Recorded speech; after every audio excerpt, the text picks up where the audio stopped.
뭐 요새 뭐 태조 이방원? 아 정말 네. 아, 태조는 이성기 아닙니까? 그건 맞습니다. 올해 주식이 많이 빠졌잖아요. 네. 미국 주식도. 왜 무너졌냐? 아마 예상하지 못한 일들이 두 가지가 발생한 거예요. 그 하나는 대체로는 시장이 예상하는 방향으로 움직여요. 그런데 시장이 계속 나대.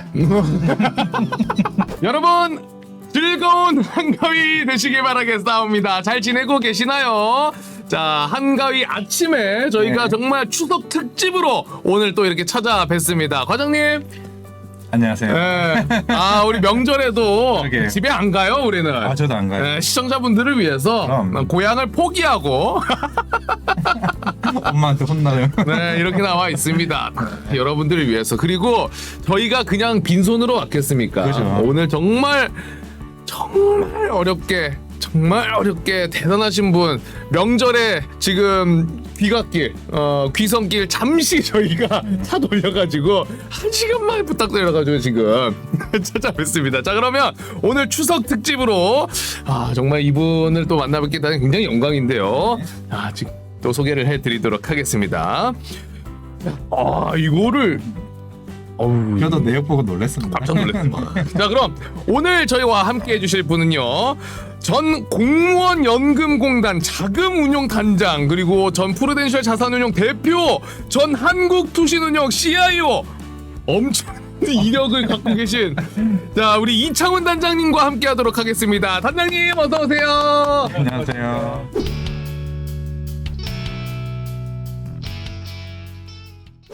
단장님. 네네. 명절에 이렇게 또 네. 귀한 발걸음 너무나 감사합니다. 숨 넘어가시겠어요? 네, 그렇다고 하죠. 네. 단장님 오늘 저희와 이제 네. 또 함께 1시간 정도 하실 텐데 좀 일단 시작하시는 이 분위기 어떠시옵니까? 좋은데요. 그래요? 괜찮으세요? 네, 일단 진행하시는 분이 너무 유쾌하셔서 굉장히 좋네요. 다행이다. 네, 네. 근데 지금 저 진짜 작가님이 우리 단장님을 또 섭외를 해주시고 오늘 만나뵙기 전부터도 이거 진짜 대단한 그렇죠. 엄청나 화려하시죠. 이거를 어떻게 상상할 수도 없는 이력인데 일단 제일 가장 이제 뭐 눈에 들어오는 게 공무원 연금공단이면은 이게 규모가 크죠. 많이 크죠. 운영하시는 자금이 그쵸? 우리 네, 상상하기 힘들지 네. 않아요? 맞아요. 야, 그 정확히 어떤 업무를 하셨는지 혹여나 이제 모르시는 분들이 계실 수도 어디서요? 있으니까 공무원 연금. 네. 뭐 이제 공무원연금공단에서 여러분들 자금운용단장하면 네. 자금운용을 전체를 총괄하는 자리죠. 근데 이제 보통 뭐 자산운용사 이런 데 익숙하잖아요. 여러분들은 펀드 매니저 이런 데 네. 익숙하잖아요. 주로 이제 주식 투자하는 사람들 뭐 이런 쪽에 익숙한데 연금은 이제 다양한 자산을 운용을 해요. 그러니까 뭐 공무원연금 같은 경우에도 한 몇십 조 되니까 저희가 뭐 주식만 하는 게 아니라 국내 해외 다 투자하고 그다음에 자산도 주식 또 채권 그다음에 이제 또 대체 투자라고 하죠. 그래서 우리가 얼터너티브 인베스트먼트라고 해서 우리가 이제 보통 전통 자산 이야기하면 주식, 채권 이런 걸 전통 자산이라고 이야기하고 그 이외의 자산을 이제 대체 투자 이렇게 이야기하는데 대체 투자 안에는 부동산도 있고 그 다음에 이제 기업 금융에서 프라이빗 에쿼티 소위 얘기해서 기업을 뭐 사고 팔고 하는 그런 프라이빗 에쿼티도 있고 그 다음에 이제 우리가 이제 프라이빗 뎃이라고 이야기하는데 예를 들어서 우리나라로 치면은 뭐라고 얘기해야 되나 약간 저축은행 뭐 이런 성격의 그런 그 프라이빗 뎃 펀드도 했고 그다음에 이제 벤처 캐피탈 VC 뭐 그다음에 이제 여러분들이 아는 해치 펀드 뭐 다양한 걸 다 이제 이렇게 하는 거를 총괄하는 입장 그 자산 배분하고 이제 중요한 의사 결정하는 뭐 그런 역할을 했습니다. 네. 와. 어마어마하죠. 보통 저도 이제 법인 영업할 때 운용상 다음이 제일 큰 게 이제 보험이나 생명 쪽이고 그다음 제일 큰 게 사실은 이제 연금이나 이쪽 분야이잖아요. 저도 이제 연금들한테 굉장히 좀 무서웠어요. 긴장도 많이 돼. 어떤 점에 있어가지고. 일단 저는 당연히 어리니까 네. 슈퍼 갑이죠. 사실 보기도 힘드시고 사실 네. 다른 증권사분들 많이 오시니까 그만큼 자금력도 굉장히 어마어마하시고 이제 그렇게 우리나라에서 경제를 진짜 뒤흔드는. 그리고 투자하시는 것도 정말 다방면이고 네. 하다 보니까 아무래도 근데 운영하시는 그 금액 자체가 워낙 크다 보니 일하실 때 스트레스도 굉장히 심하셨을 것 같은데 어떠셨어요? 그렇죠. 네, 스트레스가 이제 많죠. 근데 이제 두 가지 측면에서 많죠. 하나는 이제 투자를 하니까 뭐 여기 이제 시청자분들도 투자를 하시면 그 투자라고 하는 게 쉽게 얘기하면 리스크 테이킹 하는 거잖아요. 그렇죠. 그러니까 그게 이제 불확실하잖아요. 확실하면 정답이 있으면 스트레스가 그렇게 많지 않죠. 근데 어떻게 보면 정답이 없는 게임을 하는 거하고 비슷하니까 이제 불확실한 미래를 갖다가 투자를 하는 거기 때문에 그 리스크 테이킹 하는 거에 대한 스트레스 이런 게 많죠. 근데 이제 그런 게 이제 1번이고 두 번째로는 이제 공무원 연금이잖아요. 그렇죠. 그 사실 투자라고 하는 거는 굉장히 유연해야 되고 플렉서빌리티가 있어야 되고 자유롭고 그다음에 뭔가 창의적이고 어떻게 보면 투자 의사 결정이라고 하는 거는 사람들이 8명이 10명이 아니요 할 때 나는 혼자 네 할 수 있는 그런 거거든요. 근데 이제 공무원 조직이라고 하는 게 그런 게 쉽지 않잖아요. 그렇죠. 아무래도. 투자라고 하는 속성과 이 그러니까 관료적 뭐 이런 거에 상충, 이런 부딪힘 이런 것들이 굉장히 큰 스트레스였어요. 그러니까 저는 이제 민간에서 오랫동안 자산 운용을 했던 사람인데, 이제 그 공적인 조직에 처음 들어가 본 거죠. 그래서 거기서 오는 관료주의, 이런 거. 여러분들 생각하면 약간 그럴 수 있을까 싶은데, 그런데 순환보직을 해요. 그래요? 그래요. 그래서 일반직과 전문, 여기 굉장히 전문성이 있는 일인데, 순환보직을 해요. 그것도 돌아가면서. 돌아가면서. 전 이건 처음 들었어요. 무슨 연금 복지 일을 하다가 갑자기 와서 투자 일을 하고 뭐 이렇게 그래서 그런 거 제가 보기에는 조금 이렇게 해도 되나 뭐 싶은 그런 좀 어려움들이 있었어요. 근데 진짜. 아니 말씀하세요. 왜? 저는 그래서 궁금한 게 사실은 이제 우리가 뭐 매니저 특히 흔히 뭐 펀드 매니저나 운용사 사람들은 지금 시장에 뭐 빠리빠리 움직이는 것 같은데 항상 궁금했던 건 이런 연금공단에 계시는 분들은 시장을 어떻게 보면 우리는 뭐 개인들은 3개월 본다 그러고 뭐 매니저들은 뭐 1년을 본다 그러고 왠지 연금에 이제 쓰신 분들은 5년, 10년을 보고 운용하실 것 같아가지고. 이제 뭐 여러분들은 이제 뭐 이거는 투자에 도움이 될지 안 될지 모르겠지만 네. 어쨌든 다 국민이잖아요. 네. 공무원연금이나 국민연금도 마찬가지지만 공무원연금이 사실 국민들의 세금이거든요. 네. 어떻게 보면 공무원연금은 이미 적자예요. 왜냐하면 우리나라에서 가장 먼저 생긴 연금제도가 공무원연금이고 그 뒤에 국민연금이 생겼기 때문에 그러니까 이제 정부에서 이게 모자르면 세금으로 메꿔줘야 되거든요. 이제 여러분들 다 이제 납세자니까 그런 맥락에서 좀 이해하시면 이제 제가 이제 이런 방송 나와서 보면 사람들이 뭐 연금에 있는 사람들이 주식을 사고 판다고 생각하는데 사실 그렇지 않아요. 왜냐하면 그렇게 중요하지도 않고 그게 왜냐하면 이제 연금은 제일 중요한 거는 자산 배분이에요. 예를 들어서 주식에 투자하면 네. 뭐 그중에 올라가는 주식도 있고 많이 올라가는 주식도 있고 조금 올라가는 주식도 있지만 주식시장이 올라가면 어쨌든 대체로 수익을 내잖아요. 네네. 그러니까 이게 연금이라고 하는 게 말씀하신 대로 뭐 우리가 5년 단위로 해서 자금운용 계획을 짜거든요. 네. 그러니까 5년 단위로 해서 자산 배분 계획을 짜요. 그리고 그거를 1년마다 조금씩 조정을 해요. 파인 튜닝 한다고 이야기하는데 그렇게 해가면서 쭉 장기적으로 끌고 가는 자산이기 때문에 제일 중요한 거는 주식, 그 다음에 채권. 근데 주식 중에서 국내 주식, 해외 주식. 그 다음에 채권, 그 다음에 뭐 아까 제가 얘기했지만 얼터너티브 인베스트먼트, 대체 투자. 그거를 어떻게 자산 배분하느냐 하는 게 제일 중요한 일이에요. 그래서 그게 그렇고 예를 들어서 뭐 주식 중에서 적절한 답이 떠오르지 않네. 주식 중에서 뭐 주식을 그러면 사고 파냐 그거 별로 중요하지 않아요. 왜냐하면 주식 자산을 몇 프로 갖고 갈 거냐, 국내 주식을 몇 프로 하고 해외 주식을 몇 프로 할 거냐 이게 중요한 거거든요. 배분을 어떻게 하냐. 그렇지. 그다음에 이제 여러분들이 이제 매매할 때 보면 연금이라고 해서 뭐 매수 매도가 뜨잖아요. 그거는 어떤 거냐면 우리가 이제 주식 자산, 예를 들면 국내 주식이다. 그럼 국내 주식 자산을 가져갈 때는 대체로 저는 가서 굳이 뭐 머리 아프게 하지 말고 그냥 ETF 하자. 복잡하게 할 거 없이. 이렇게 하고.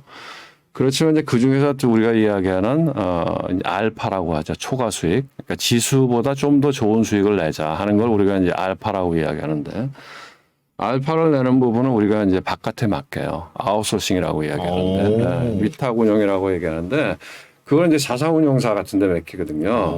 그러면 자산운용사가 그걸 갖고 주식을 샀다 팔았다 하는 거예요. 그게 연금으로 뜨는 거예요. 그래서 신기하다. 근데 이제 들었습니다. 보통 맡길 때 운용사에 그냥 맡기기보다는 스타일을 우리가 이렇게 정해요. 근데 제가 있을 때는 예를 들어서 뭐 스타일이 뭐 적극 투자형 이런 것도 있고 뭐 가치 투자 여러분 많이 들어본 가치 투자 또 뭐 크로스 성장 그다음에 중소형주 뭐 코스닥 뭐 그런 식으로 해서 우리가 어떤 외부 위탁 운영을 맡길 때는 그런 그 스타일을 우리가 정한 다음에 스타일 배분을 우리가 하죠. 그리고서는 이제 그 스타일 내에서 벤치마크를 주고 이제 바깥에서 알아서 하는 거예요. 그래서 이제 뭐 연금이 산다 맡기는 얘기하는데 사실은 연금이 사는 게 아니고 연금이 맡긴 자산운용사가 산다 이렇게 이해하시면 될 거예요. 근데 어쨌든 그 외부에 맡기거나 아니면은 배분을 하실 때도 그렇고, 항상 뭐 해오시던 대로 하는 게 아니라 항상 그 시장 상황에 따라서 그 분위기에 따라서 이게 바뀔 수밖에 없는 거는 보통 그렇지 않고요. 안 그래요? 한 1년 정도, 1년 단위로 해서 우리가 뭐 이번에는 스타일 배분 어떻게 할 거냐 이런 걸 정하거든요.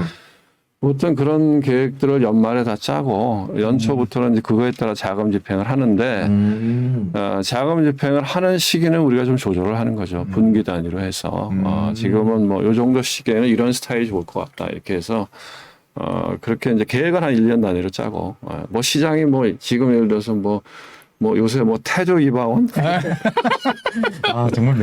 네. 태조는 이성계 아닙니까? 그건 맞습니다. 그게 저희가 이제 지지난주에 한번 다뤘거든요. 네. 태조 이방원 이렇게 해서 뭐 거기에 맞게끔 이렇게 투자한다 그러지는 않고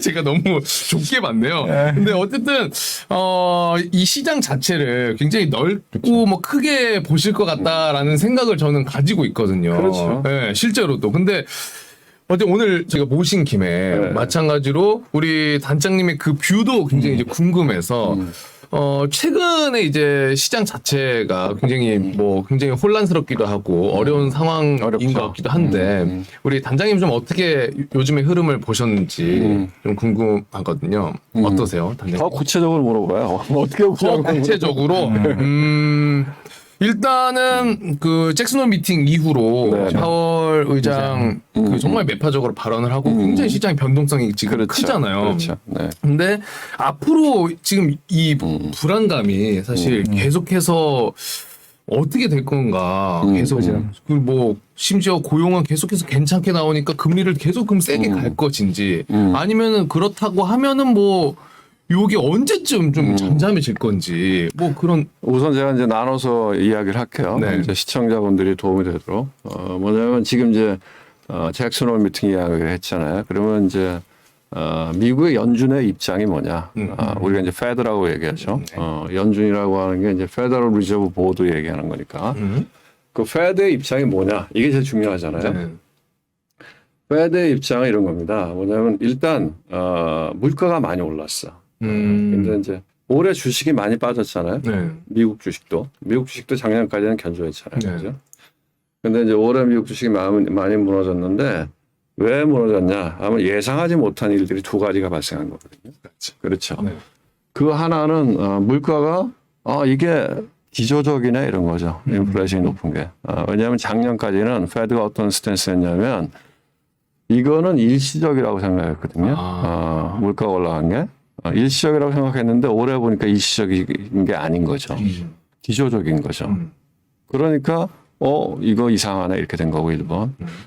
두 번째로는 러시아 우크라이나 전쟁이 안 일어날 거라는 생각도 있었고 일어나더라도 금방 끝날 거다. 왜냐하면 이제 과거에 러시아가 크림반도를 침공한 적이 있거든요. 그때도 뭐 지금 일어나는 현상하고 비슷하게 밀가 가격 올라가고 뭐 천연가스 가격 올라가고 이런 현상이 있었는데 그 금방 아주 짧은 시기에 끝났거든. 그랬기 때문에 시장에 큰 충격이 없었거든요. 그래서 사람들이 그럴 거라고 생각했는데 의외로 러시아 우크라이나 전쟁이 지금까지 지속되고 있잖아요. 그렇죠. 그래서 두 가지 예측하지 못한 상황이 발생했기 때문에 주가가 많이 빠진 거죠. 근데 이제 어떤 생각을 하냐면 이게 이제 뭐 우리가 이야기하지만 역사는 반복된다는 얘기가 있잖아요. History repeat itself 이렇게 얘기하잖아요. 근데 70년대에 이미 경험이 있었던 거죠. 그러니까 이번에 잭슨 미팅 때도 그 파월 의장이 그런 얘기를 했잖아요. 왜냐하면은 70년대에 1차 오일 쇼크가 있었고, 그 다음에 이제 중동 전쟁이 있었죠. 그래서 1차 오일 쇼크가 있었고, 2차 오일 쇼크가 있었어요. 그래서 유가가 본격적으로 상승하기 시작한 건 70년대예요. 그전에 유가가 10불도 안 했거든. 한 2, 3불밖에 안 했거든. 근데 이제 1차 중동 오일 쇼크, 중동 전쟁 이후에 이제 이거를 자원을 무기화시킨 거죠. 그래서 1차 오일 쇼크가 있었고 2차 오일 쇼크가 있었는데 그 당시에 이제 연준의 의장을 했던 사람이 아서 번스라고 하는 사람이 했는데 이걸 제대로 핸들링을 못한 거죠. 그래서 좀 괜찮아지고 그러면 이게 왜냐하면 지금 페드의 입장은 어쨌든 돈을 줄이겠다는 거 아니에요? 네. 돈을 줄이겠다고 하는 건데 돈을 줄이면은 궁극적으로 경제도 침체하죠. 그러니까 이제 정치인들은 싫어하잖아요. 특히 트럼프 때 보면 무지하게 싸웠잖아요. 트럼프는 야, 왜 금리 올리려 그러냐. 돈 풀어라. 이게 정치인들은 포퓰리즘이죠. 포퓰리스트. 지금 대중이 좋아하는 걸 하고 싶은 거 하는 거지. 예. 그렇기 때문에 중앙은행을 분리해 놓은 거거든요. 왜냐하면 중앙은행을 분리한 건 언제부터냐면 대공황 이후거든. 대공황을 겪으면서 사람들이 느낀 거거든. 통화정책은 정치인들의 손에 가면 안 된다. 그래서 정치라고 하는 게 사실은 이제 권력이잖아요. 그 권력을 갖고 있는 사람들이 행정부를 통제하는 거고 그 권력이 어떻게 보면은 뭐 의회도 갖고 있는 거고. 근데 그 사람들은 목표가 자기가 계속 정권을 유지하는 거잖아요. 그러려고 하면 돈 풀고 뭐 그런 걸 좋아하지. 주가 올라가고. 그러니까 그렇게 하다가 한 번씩 이제 대공황이 오는 거죠. 수습할 수 없는. 그렇죠. 그래서 이제 그때도 패드를 이렇게 갈라놓은 거고. 그러니까 지금도 이제 그런 입장이야. 결국은 70년대 아서 번스가 제대로 핸들링을 못해서 어떤 현상이 발생했냐. 거의 10년 넘게 인플레이션이 지속된 거예요. 와, 10년 넘게요? 그렇지. 그러면은 그거를 잡은 사람이 폴 볼커인 거예요. 그래서 우리가 중앙은행 총재하면 대표적으로 두 사람을 이야기하는데 한 사람은 폴 볼커고 또 다른 한 사람은 그린스펀이에요. 그린스펀은 거의 내가 알기로는 15년? 하여간 최장수 페드 의장을 했던 사람이거든. 그래서 그 두 명을 이야기하는데 폴 볼커가 드디어 등판을 했어요. 그래서 무지막지하게 금리를 올리거든요. 지금 여러분들 금리 올린다고 난리잖아요. 네. 근데 미국 금리가 얼마예요? 기준금리가. 지금 2.5%. 그렇죠. 올려서 2.5잖아요. 폴 볼커 때는 얼마까지 올렸을 것 같아요? 근데 뭐 어마무시하게 7%까지 가지고 왜? 7%까지 7%? 어떻게 생각하세요, 앵커님? 나 이거 알고 있었는데. 정답. 네. 8. 폴 볼커도 21%까지 올라요. 무슨 제가 그게 상상이네요.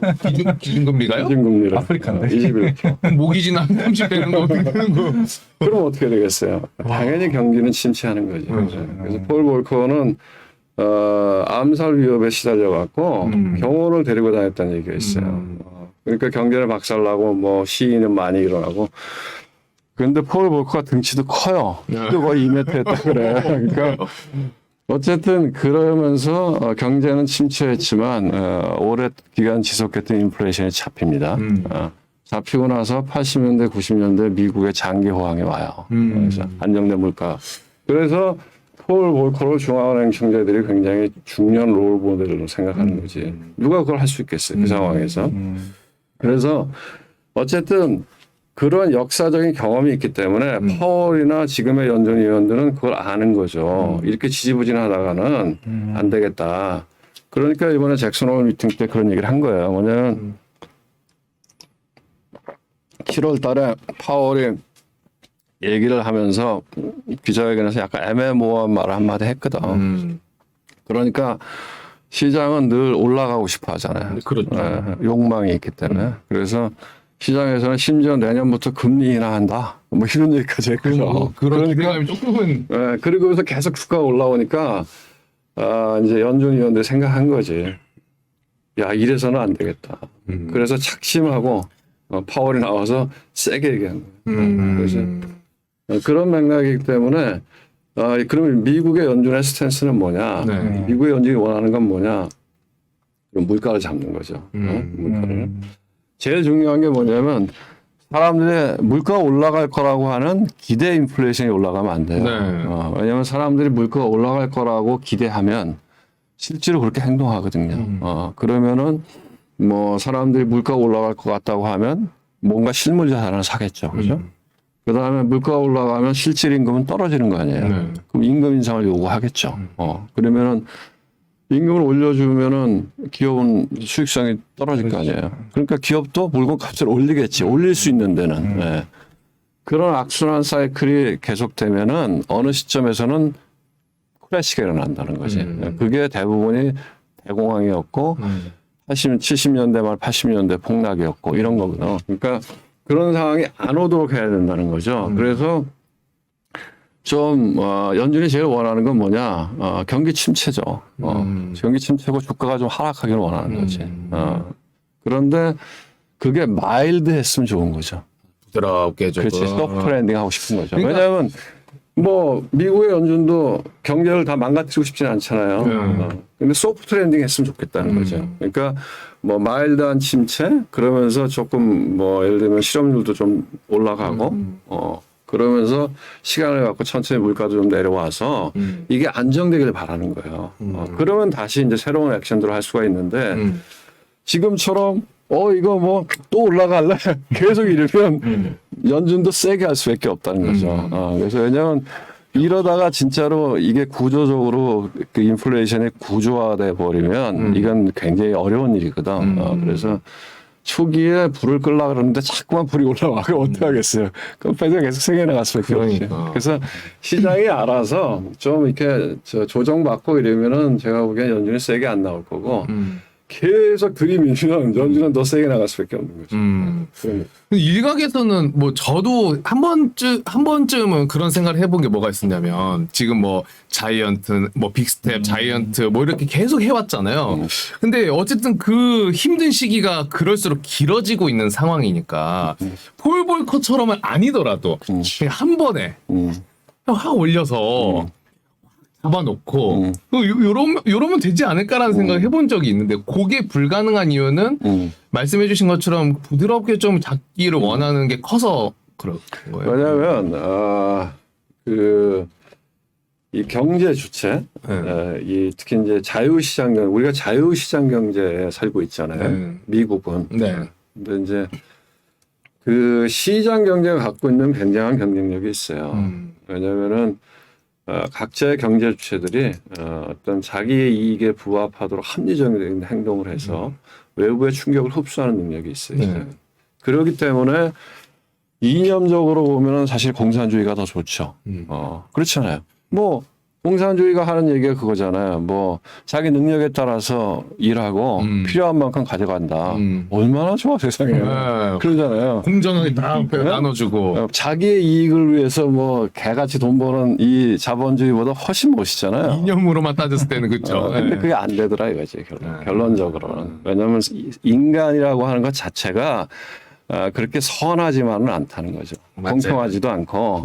그래서 결국은 시장이라고 하는 게 공산주의 이념을 이긴 거거든요. 그래서 시장은 천천한, 그러니까 스무드한 어떤 변화들은 시장이 다 흡수를 해요.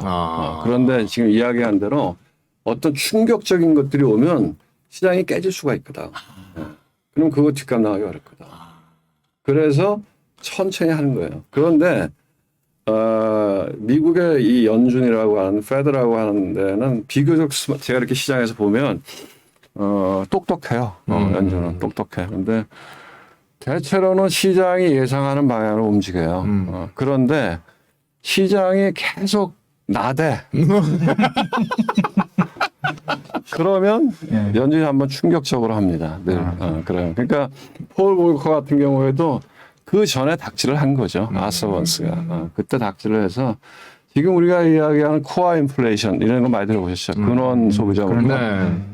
이런 거를 그때 아서번스 때 만든 거거든. 사실은 물가가 올라가면 올라가는 거지 뭐. 그렇잖아요. 그렇죠. 우리가 생활 물가가 올라가면 다 힘든데. 근데 무슨 코어야.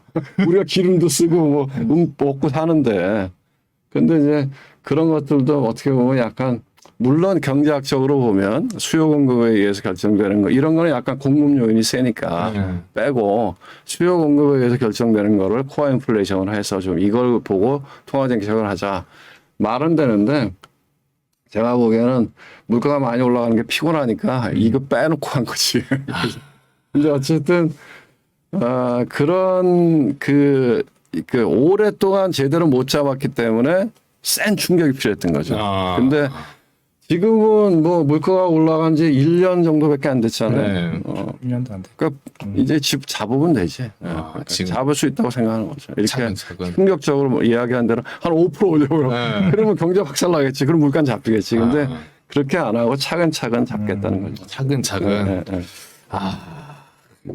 그럼 사실 지금 경제 입장에서 좀 보면은 사실 저희도 돈돈하면서 그동안 봐왔던 게 이제 환율이든 뭐든 사실 9월을 사실 변곡적으로 보시는 분들이 생각보다 많았어요. 왜냐면은 이제 자이언트 스텝을 했고 이제 금리 속도를 낮추면서 만약에 비슷해도 크기는 하지만 이렇게 낮추면서 전반적인 국내 환율 시장도 조금 이제 완화적인 분위기가 나오게 되면은 좀 괜찮아질 거다라고 보고 있는데 물론 오늘 단장님 물론 말씀하셨지만은 생각보다 뭐 파월이 생각 센 발언이 나왔고 그러면 또 물가를 크게 잡겠다는 측면에서는 조금 더 이게 더 길어질 수도 있다는 거네요. 어떻게 보면. 단기적으로는 제가 보기에 단기적으로는 아마 9월 달에 연준이 9월 20일인가 있죠. 네. 단기적으로 아마 그때 바닥을 만들 가능성이 있죠. 단기적으로. 그렇지만 거기가 진짜 바닥이냐? 그렇지는 않다는 거지. 왜냐하면 그러면 물가가 떨어지겠냐 이거죠.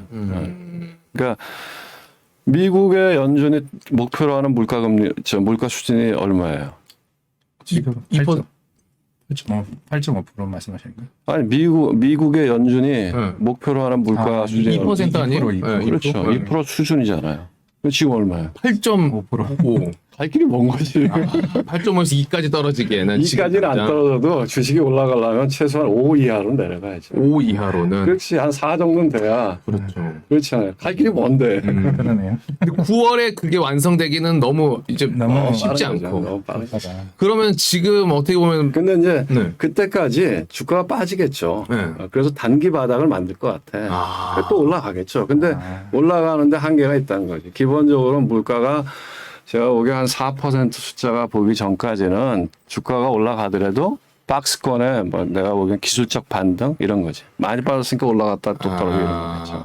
그러겠죠. 그럼 저희가 모두가 환호하는 그 불마켓을 보기는 좀 아무래도 시간이 좀 더 있어요. 시간이 좀 더 있고 그러면 베어마켓은 베어마켓 랠리는 계속 있는 거죠. 계속해서. 그렇죠. 이번에도 나스닥 100 지수 같은 경우에 바닥에서 20% 올랐잖아요. 네. 그런 거는 뭐 10% 20%짜리는 나오겠죠. 네. 빠지고 올라가고 하는 거.